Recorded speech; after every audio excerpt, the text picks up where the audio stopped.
पहली बात तो देखो, जो सबसे इम्पोर्टेंट है आपको फंड्स के रिगार्डिंग एक एक इन्फॉर्मेशन होनी चाहिए। ठीक है सर, हर जगह बीजेपी को ले आते हैं आप। ठीक है। पसंद बहुत करते हैं ना हाँ, बीजेपी। ठीक है। वो सारा आम झूठ बोलते हैं जब वो रात को डिबेट होती है, पर वो बोलते भी ऐसे हैं। Hello everyone, welcome back to our new podcast. तो आज का टॉपिक बहुत सिंपल सा है, जो स्टूडेंट्स की क्वेरी आती है लेकर न्यूजीलैंड के इंटरव्यू क्वेश्चंस को। तो आज हम जानेंगे कि न्यूजीलैंड का एम्बेसी इंटरव्यू कब होता है, क्या उसकी ड्यूरेशन रहती है और क्या क्वेश्चन पूछे जाते हैं। तो हम आज अर्पित सर से बात करेंगे और जानते हैं कि एक्चुअल में क्या सिनेरियो है। हेलो सर, कैसे हैं आप? बहुत बढ़िया जी, बहुत बढ़िया।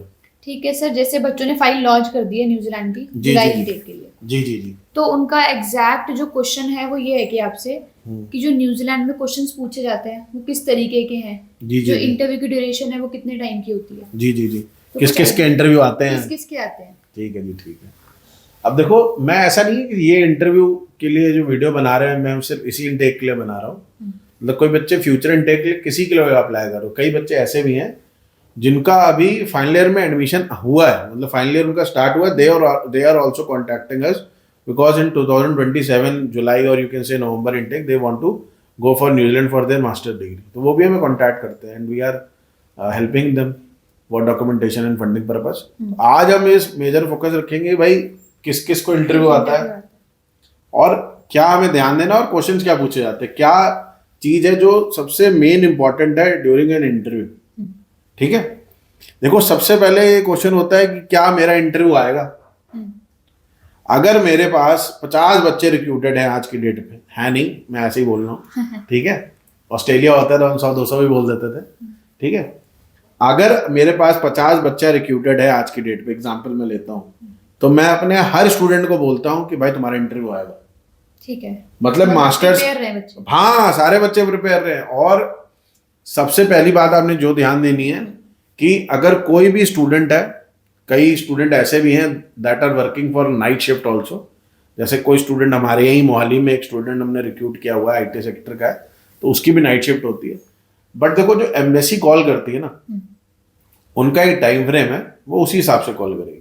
मतलब उनके early morning Indian standard time के हिसाब से बता रहा हूँ, IST, सवेरे आप लगा लो 7-7:30 बजे से लेकर 11-12 बजे तक या फिर 1 बजे तक इंटरव्यू नॉर्मली आता है। अब किसी बच्चे का 4 बजे भी आ गया तो कोई ऐसी कोई हैरानी मत रखना, आ भी जाता है। कभी कभी इंडिया से कॉल आएगी तो शाम को भी आ सकती है, बट मैक्सिमम बच्चों का जो इंटरव्यू आता है वो इसी टाइम फ्रेम में होता है।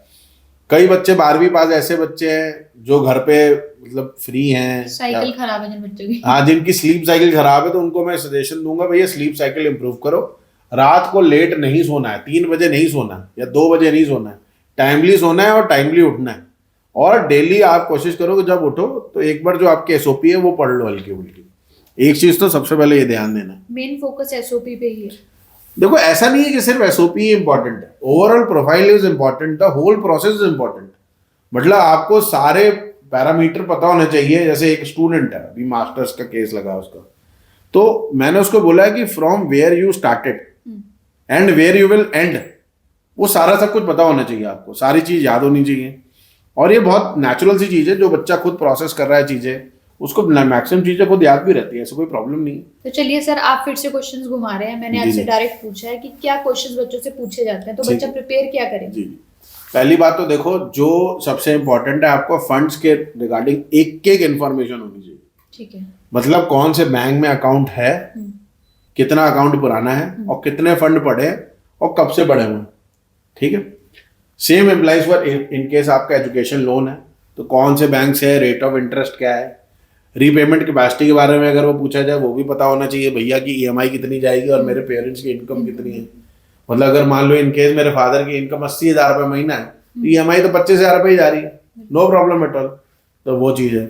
इसके अलावा अगर लोन अगेंस्ट प्रॉपर्टी लिया गया है तो वो भी ध्यान देना है कि भाई प्रॉपर्टी वैल्यूएशन कितनी थी, ये भी आपको पता होना चाहिए। कई बार ऐसा होता है कि 30 लाख की प्रॉपर्टी होती है और 20 लाख का लोन लिया होता है, वो उस कंडीशन में वीजा ऑफिसर अलग सिनेरियो से फाइल देकर होता है। कोई प्रॉपर्टी 1 करोड़ की होती है, उस पर 20 लाख का लोन होता है, तो वो सिनेरियो अलग होता है। आप समझो, दोनों सिनेरियो अलग अलग है और वीजा ऑफिसर हर चीज दिमाग में रखता है जब वो डिसीजन मेक कर रहा हो, ठीक है। ऐसे ही फंड्स के रिगार्डिंग अगर पता है तो अकेडमिकली आपको पता होना चाहिए सारी चीजें। फंड्स मतलब एकदम ही सारी चीजें, मतलब होता नहीं, स्टार्टिंग से लेकर एंड तक सारी चीज पता होनी चाहिए, कितने आपकी लिविंग एक्सपेंस है और कहाँ से आप पे करोगे, क्या करोगे, सब कुछ। अब मैं बात करता हूँ कि दूसरा इंपॉर्टेंट क्वेश्चन क्या आता है बच्चों के, जो जिसमें वीजा ऑफिसर आपको फंसाएगा या फिर फंसाएगा नहीं, they want to ask that question in very particular thing कि भाई what is your future plan after completion of your master degree. बिल्कुल, अगर आपका फ्यूचर प्लान ही नहीं है तो आप क्या करेंगे? हाँ, तो भैया ये एक बात याद रख के आपने सब देखो, अब आप इसको बोल दो कि आप, हंसी भी आती है मुझे बच्चों को प्रिपेयर कराते टाइम, सबने यार भाई यही बोल रहा है कि इंडिया वापस आना है।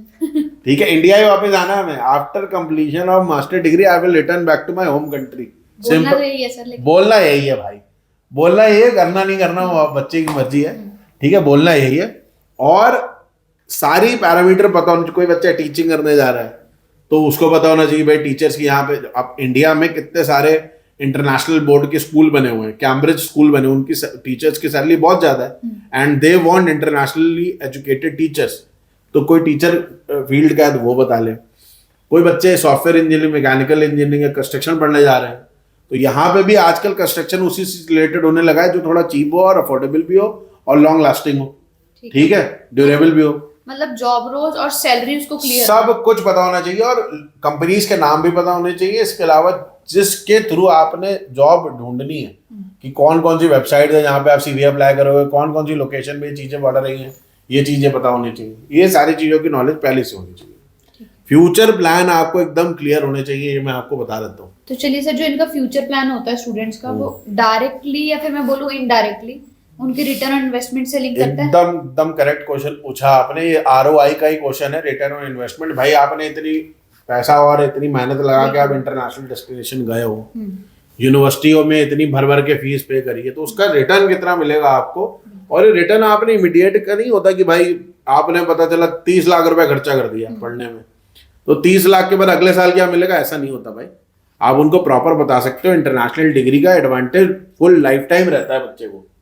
हाँ, इमीडिएट तो बताना ही आपको, जब इंटरनेशनल इंडियन मार्केट में घुसोगे तो आपको क्या फायदा मिलेगा, बट हाँ आप थोड़ा लॉन्ग टर्म एस्पेक्ट भी बता सकते हो कि इंटरनेशनल डिग्री मुझे लॉन्ग टर्म तक हेल्प करेगी।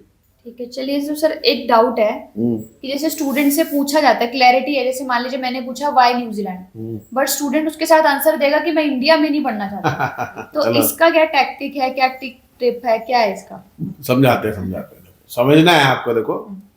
देखो कई बार ऐसा होता है कि आप ओवर आंसर कर जाते हैं, तो ओवर आंसर नहीं करना। आप क्वेश्चन पूछा गया है, ऐसा भी नहीं है आपको टू द पॉइंट आंसर देना है, थोड़ा एक्सप्लेनेटरी आंसर दो उसका, और अपने कुछ पॉइंट जो दूसरे आंसर में, क्योंकि क्या होता है पता चला आपने एक आंसर दे दिया, जैसे पूछा गया कि why you want to select New Zealand, तो न्यूजीलैंड के बारे में बताओ।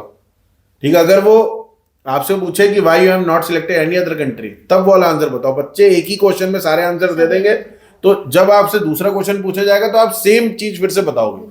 तो repetitive answer is not acceptable and that will create your, मतलब that will create a panic in your interview. आप खुद ही कॉन्फिडेंस लूज कर जाओगे, तो कॉन्फिडेंस लूज नहीं करना। और भाई एक जो चीज है जो मैं आपको मतलब बोलना नहीं चाहिए, पर भाई जो नहीं बोलना चाहिए वही मैं बोलता हूं। आपने जब इंटरव्यू देना तो आपने एक या बात याद रखनी है कि जो आप एम्बेसी फीस पे कर रहे हो या फिर आपने जो भी चीजें करी हैं वो आपने अपनी जेब से पे करी है भाई। ठीक है, उसकी जो इंटरव्यू ले रहा है उसकी सैलरी भी आपकी एम्बेसी फीस से जा रही है, तो कॉन्फिडेंस पूरा होना चाहिए आपको। पर इसका मतलब ये नहीं कि अगले की आप बेइज्जती कर दो कि भाई तेरी सैलरी तो मेरे एम्बेसी फीस से आ रही है, बट आपको प्रोसेस समझना है, डरना नहीं है आपको। नॉर्मल सा प्रोसेस है, वीजा ऑफिसर का जो काम है वो कर रहा है, जो इंटरव्यूअर का काम है इंटरव्यूअर करे, और जिसने इंटरव्यू देना है वो अपना काम करे। वही एक्यूरेटली और कंसिस्टेंटली अगर करेंगे तो हो जाएगा। हाँ जी, हाँ जी, ये सब चीजें पैरामीटर आप ध्यान देंगे। जितना क्वेश्चन पूछा जा रहा है उतना आंसर दो, ओवर आंसर ना करो, और कोशिश करो जो आंसर्स आपने आंसर्स दे रहे हो उसमें डेटा एंड फैक्ट्स का यूज करो और उसका सोर्स भी बताओ। अगर आप डेटा फैक्ट्स और सोर्स करोगे तो बहुत अच्छा इंप्रेशन पड़ता है वीजा ऑफिसर पे। कई बार उसको भी नहीं पता होता और वो क्रॉस क्वेश्चनिंग नहीं करेगा उससे आपकी। मैं नहीं कह रहा झूठे इन्फॉर्मेशन देना मत देना भाई, ठीक है, पर that will create a good impression. जैसे मैं एग्जांपल दे देता हूं आपको, एक हमारे बीजेपी के ही नेता है सुधांशु त्रिवेदी, वो सारा आम झूठ बोलते हैं जब वो रात को डिबेट होती है, पर वो बोलते भी ऐसे हैं कि फलाना नंबर बुक से the nation of India page number 214 और तीसरी लाइन पैराग्राफ में ये लिखा, और वो लिखा भी नहीं होता। मतलब अगर झूठ भी है तो कॉन्फिडेंस के कॉन्फिडेंस, अगर गलती से आपके पास कुछ नहीं है, आपको आंसर में कुछ नहीं है आपके पास और आप आंसर दे रहे हो, तो यू शुड बी मतलब आप थोड़ा मैनिपुलेटिव दे के होके आंसर करो उसका। ऐसे मतलब ऐसा भी नहीं बनना कि पूरे सरेआम झूठ बोल दो, बट मैं आपको तरीका बता रहा हूँ कि वो तरीका वो यूज करते हैं। तो जो डिबेट होती है ना, उसमें वो सबको भयभीत कर देते हैं। उनको लगता है अरे भाई ये तो पेज नंबर भी पता है और लाइन भी पता है, नॉलेज नहीं है। हाँ, इनको बड़ी नॉलेज है। कि that creates a good impression, मतलब जो आपको पता है वही बताओ, और जब आंसर नहीं पता है किसी चीज का, थोड़ा मैनिपुलेटिव हो जाओ। अगर थोड़ा मैनिपुलेटिव हो गए ना तो चीजें थोड़ी होता है शॉर्ट हो जाएगी। मतलब एग्जैक्ट वो नहीं पता, पर उसके अगल बगल के कुछ आंसर पता, तो वो भी देके बच्चा पतली गली से निकल जाता है और वो क्वेश्चन स्किप हो जाता है। ठीक है सर, हर जगह बीजेपी को ले आते हैं आप। पसंद बहुत करते हैं ना बीजेपी को। अभी आप ये चलिए कि इंटरव्यू की हम बात कर रहे हैं, तो एक एसओपी का फैक्टर है। हाँ जी, हाँ जी। तो उसमें क्या है? SOP he is very important. SOP बहुत ज्यादा इंपॉर्टेंट है भाई। तो आप क्या बोलेंगे बच्चों की, एसओपी को रट ले या फिर आंसर अपने अकॉर्डिंग? देखो, रटना नहीं है, रट्टा रट्टा कुछ मत मारो, ठीक है, समझना बहुत जरूरी उससे है। इन्फॉर्मेशन एसओपी खुद बनानी है, खत्म कहानी। अगर एसओपी के लिए आपको चैट जीपीटी की हेल्प भी लेनी तो हेल्प लो, पर लिखो खुद ही। जब खुद लिखोगे तो खुद ही याद रहेगी तो आंसर देना आसान होगा। ठीक है। वीजा ऑफिसर जैसे बच्चे से पूछता है कि अगर तुम्हारी एआईपी आ जाती है 24 घंटे में, तो कब तक फीस पे करोगे, तो क्या आंसर देना है? देखो, अगर आपके पास, देखो उनका ये भी आंसर, मैंने थोड़े दिन पहले भी आपने यही सेम क्वेश्चन पूछा था और मैंने आंसर तो दिया था, पर मैं इसके 2-3 और आंसर है वो भी देना भूल गया था, मैं वो देता हूँ। अगर आपका वीजा ऑफिसर ये बोले कि भैया आपको एआईपी इशू कर देंगे, फीस कब पे करोगे? अगर आपके सेविंग अकाउंट में पैसा पड़ा है, कोई लोन वोन नहीं लिया, कोई लोन अगेंस्ट प्रॉपर्टी नहीं दी, तो आप उसको बोल दो कि विद इन 2-3 डेज पे कर देंगे। यही बोलना भाई, कहना इमीडिएटली पे कर दूंगा, क्योंकि कई बार एआईपी तभी आती है जब course start date nearby होती है। तो आप बोलो कि विद इन 2-3 वर्किंग डेज, अगर कोई बैंक हॉलिडे नहीं हुआ तो 2-3 वर्किंग डेज के अंदर पे कर देंगे, और वही करिएगा। अगर आप जो बोल रहे हैं वही इंप्लीमेंट करिएगा, otherwise you can by the time बोल देना 5 दिन में कर देंगे या फिर विद इन वीक कर देंगे। इन केस आपने एजुकेशन लोन लिया है या लोन अगेंस्ट प्रॉपर्टी लिया है, तो एक बात ध्यान देना, उनको कहना कि I have to contact my bank because I have taken education loan and education loan is not disbursed. It is sometimes dependent upon the bank official whether they are available or not for the disbursement. अभी recently एक case हुआ था, मेरा नहीं था, किसी मेरे जानने वाले का था, कि उसमें क्या हुआ कि एआईपी आई, अब अप्रैल का टाइम था, अब मार्च के बाद अप्रैल में बच्चे बैंक ऑफिशियल छुट्टी भाग जाते हैं, तो वो बैंक ऑफिशियल छुट्टी में चले गए। अब वो लोन डिसबर्स ही नहीं हुआ 20 दिन। अब एआईपी, फिर वो उन्होंने होम अफेयर्स को, मतलब जो अपने न्यूजीलैंड इमिग्रेशन डिपार्टमेंट को ईमेल करी, किसी तरह बड़ा मुश्किल से उसका फिर डिसबर्समेंट हुई और वो हुआ। तो थोड़ा आप इसमें थोड़ा नॉर्मल आंसर करिएगा, बेस्ट आंसर जो मैंने दिया है वही है, in case of loan against property भी और in case of education loan भी। क्योंकि कई बार ऐसा होता है कि भाई बैंक ऑफिशियल नहीं होते, तो वो चीज़ आपको ध्यान देनी है, और उनको भी पता है कि सरकारी बैंक के हालात क्या है इंडिया में। सरकारी बैंक विश्वास पात्र तो पूरे हैं कि भाई आप विश्वास पूरा कर सकते हो उनके ऊपर, बट वहां पे काम भी कभी कभी ढीला होता है, तो ये ध्यान देना है। तो आप यही आंसर देना और उनसे थोड़ा टाइम बाय जरूर करना। It is totally dependent upon the bank. वैसे भी कोई फॉर्मेलिटी बची नहीं होती, बस जो डिसबर्स करने की अथॉरिटी होती है वो बैंक ऑफिशियल की होती है। अगर जिस बैंक ऑफिशियल की अथॉरिटी है वही नहीं अवेलेबल है, तो फिर कैसे हो जाएगा? तो ये आंसर आपने थोड़ा मैनिपुलेटिव होकर देना, मैनिपुलेटिव नहीं है, थोड़ा तरीके से देना। और मैं खुद भी पहले बैंक में रह चुका हूँ, तो मैंने इसीलिए आपको एकदम करेक्ट आंसर दिया है। ये आंसर आपको देंगे तो आपको ये आंसर एक्सेप्टेबल होगा। तो सर इसके अलावा कोई और ट्रिक्स या टिप्स हो आपके पास बच्चों के? देखो, ट्रिक टिप्स कुछ नहीं भाई, इतना ही इन्फॉर्मेशन थी जो मैंने दी है। इसके अलावा आपने भाई सारी चीजें याद करनी है। जो ऑफर लेटर पे वो याद करो, स्टूडेंट आईडी याद करो, जो एजुकेशन प्रोवाइडर उसके बारे में पढ़ो, उसके क्यों तुमने सेलेक्ट किया है, देखो तुमने क्यों सिलेक्ट किया। अब ये मत कह देना कि यार फीस कम है इसलिए सिलेक्ट कर लिया, this is not the correct answer. और हमेशा कभी भी बताना है कि फीस अफोर्डेबल है, तो that will be the last answer. और ये नहीं बोलना है कि फीस कम है, कहना कि वो क्या कहते हैं कॉम्पिटिटिव फीस है, ये बोल के छोड़ सकते हो, या फिर स्कॉलरशिप ज्यादा मिल रही थी ये बोल के छोड़ सकते हो। तो आपने हमेशा अच्छे पैरामीटर बताने हैं। और इंडिया को कभी ये मत बोलना कि इंडिया बहुत घटिया है, यहाँ पे भाई एजुकेशन प्रोवाइडर बहुत ही सड़े हुए हैं, अपनी होम कंट्री। हाँ, किसी की बुराई नहीं करनी है, ज्यादा बुराई नहीं करनी है, थोड़ी थोड़ी, मतलब आप बोलो कि यहाँ के थोड़े चैलेंजेस हैं, चैलेंजेस बता लो, ज्यादा बुराई मत करो। हाँ, थोड़ी तारीफ, जिसकी जहां जा रहे हो उसकी तारीफ करो, उसके कोर्स स्ट्रक्चर की तारीफ करो, वहां पे जो टीचर्स है उनकी तारीफ करो, उसका जो करिकुलम है उसकी तारीफ करो। वो सब चीजें आप करोगे तो आपको पता चल जाएगा। देखो मैं I am not a very expert person in terms of interview, but ये जो पैरामीटर है बहुत सालों से बच्चों को किसी भी कंट्री में, मैं ये बात कर रहा हूँ, हेल्प करते आए हैं, क्योंकि मैं सालों से ऑस्ट्रेलिया प्रमोट कर चुका हूँ। तो ऑस्ट्रेलिया में मैंने यही सब पैरामीटर बताया। ऑस्ट्रेलिया में एम्बेसी इंटरव्यू बहुत रेयरेस्ट ऑफ रेयर केस में आता है, ठीक है। और एक बहुत बड़ा ड्रॉबैक है स्टूडेंट्स के लिए। बट इन केस मैं न्यूजीलैंड वाले स्टूडेंट की बात करूंगा तो ये बहुत अच्छी बात है कि भाई आपको इंटरव्यू का चांस मिल रहा है। This is the second chance you are getting, क्योंकि डॉक्यूमेंट तो Prove पेपर करने के लिए that you पेपर तो देख ही लिया ना वीजा ऑफिसर ने। अब वो आपको कॉल कर रहा है, यार धो दो यार उसको। बिल्कुल। मैं तो बोलता हूँ धो दो, यही तो मौका है यार, झंडे गाड़ दो। जो बच्चे देखो, जो मैं अगर स्टूडेंट होता, अगर मेरा इंटरव्यू होता, तो मुझे पता है कि I will be the person who will perform well. There are many student जिसकी मुझे कॉल भी आ रही है, और मुझे पता है they were very capable of giving a very good interview in case अगर वो ऑस्ट्रेलिया का वीजा ऑफिसर उनको कॉल करता। बट वीजा ऑफिसर कॉल भी नहीं है, ऐसी फाइल रिफ्यूज होगी। But when New Zealand visa officer will call them, they will perform well. तो बहुत सारे स्टूडेंट जो ऑस्ट्रेलिया से रिफ्यूज हैं, वो डरते हैं कि न्यूजीलैंड वाले पकड़ लेंगे मुझे, या फिर मैं रिफ्यूजल छुपा लेता हूँ। देखो, रिफ्यूजल छुपानी तो है नहीं, रिफ्यूजल तो पता नहीं, और ऐसा कुछ भी नहीं, आपको टेंशन टूंशन नहीं लेनी भाई। उनको पता है कि ऑस्ट्रेलिया का जो बच्चा रिफ्यूज्ड है वो न्यूजीलैंड ही आ रहा है, और बच्चे कहते हैं कि सर वो कहेंगे कि आप तो पहले ऑस्ट्रेलिया जा रहे थे, अब न्यूजीलैंड जा रहे हैं। कोई नहीं भाई, ऑस्ट्रेलिया मेरा टारगेट क्या था? My target from the starting was complete going for international destination and completing international degree. बस कोर्स सेम रखना है आपने, जो कोर्स आपने ऑस्ट्रेलिया में लिया है। ऐसा नहीं कि सेम टू सेम कोर्स लो वर्डिंग के साथ साथ, बट हाँ अगर उसका जो कोर्स स्ट्रक्चर है अंदर क्रेडिट्स पढ़ने में अगर वो सिमिलर हो तब भी काम चल जाएगा। आप बोलना मेरी इंटेंशन इंटरनेशनल डेस्टिनेशन की थी, थोड़ा रिलेटेबल हो तो चल जाएगा। हाँ, और क्या, थोड़ा रिलेटेबल हो, कोर्स स्ट्रक्चर सेम हो थोड़ा थोड़ा, और आप बोलो कि पहले भी मैं इंटरनेशनल डेस्टिनेशन पे जा रहा था पढ़ने, आज भी जा रहा हूँ, कोई चेंज तो है नहीं चीजें। And I found out that New Zealand बहुत अच्छा ऑप्शन है, बस खत्म कहानी है ना। ऐसे ही आंसर दिए जाते हैं भाई। और किसी सारे वीजा ऑफिसर को पता है कि ऑस्ट्रेलिया से बहुत क्रीम बच्चे जो रिफ्यूज हुए हैं, और न्यूजीलैंड उनको वेलकम करेगा, क्योंकि उनको अच्छे बच्चे चाहिए।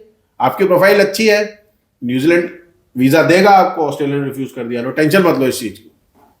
ठीक है, thank you so much sir for sharing the real insights. तो स्टूडेंट्स को क्लैरिटी देने के लिए याद रखिएगा, अगर आप कोई आंसर देते हैं तो उसको कंसिस्टेंसी और एक्यूरेसी के साथ दें, और आपसे कोई क्वेश्चन पूछा जाता है तो उसको ध्यान से सुने, देन आप आंसर करें। देखो, मेरे से अच्छा इंटरव्यू इनको प्रिपेयर कराना आता है, और बहुत अच्छा इंटरव्यू प्रिपेयर कराती भी सालों से सारे बच्चों को यही करा रही है। मैं तो सिर्फ वीडियो बना के बातें करता हूँ स्टूडेंट से, पर फिर भी मैं आपको बताऊंगा, एक वीडियो इनकी भी बनी हुई है ना, वो एम्बेसी इंटरव्यू की। अगर वो थोड़ी लंबी वीडियो है, उस वीडियो में इन्होंने सारे पैरामीटर डिस्कस करे हुए हैं A to Z। अगर वो भी आप वीडियो देखेंगे तो आपको बहुत हेल्प मिलेगी। और इस वीडियो के साथ साथ वो वीडियो समझ लो आप, मतलब ये सगे भाई हैं दो वीडियो। अगर ये अगला आपने वीडियो देखी तो वो भी देखोगे तो आपको सारे पैरामीटर आपको समझ में आ जाएंगे कि एक भी हमने मिस नहीं किया, और आपका इंटरव्यू आराम से क्लियर हो जाएगा। बिल्कुल। तो अगर आप भी इंटरव्यू की तैयारी करना चाहते हैं, इंटरव्यू छोड़ो, इंटरव्यू की तैयारी थोड़ी नहीं करनी है। अगर एप्लीकेशन अप्लाई करना चाहते हैं, है ना, न्यूजीलैंड की बैचलर मास्टर डिप्लोमा कोई भी, तो नीचे दिए नंबर पे कॉल करें, मेरे से काउंसलिंग बुक करें। काउंसलिंग मेरे से बुक होगी, करेंगे मैडम सबसे अच्छा करती है काउंसलिंग। मैं भी करता हूँ, बच्चों की मजाक कर रहा था, है ना। और अपनी काउंसलिंग ले, and you compare us with whomsoever you want, and decision is yours. आपने प्रोसीड करना है नहीं करना है, काउंसलिंग फ्री ऑफ कॉस्ट है। ओके, ठीक है, थैंक यू सो मच।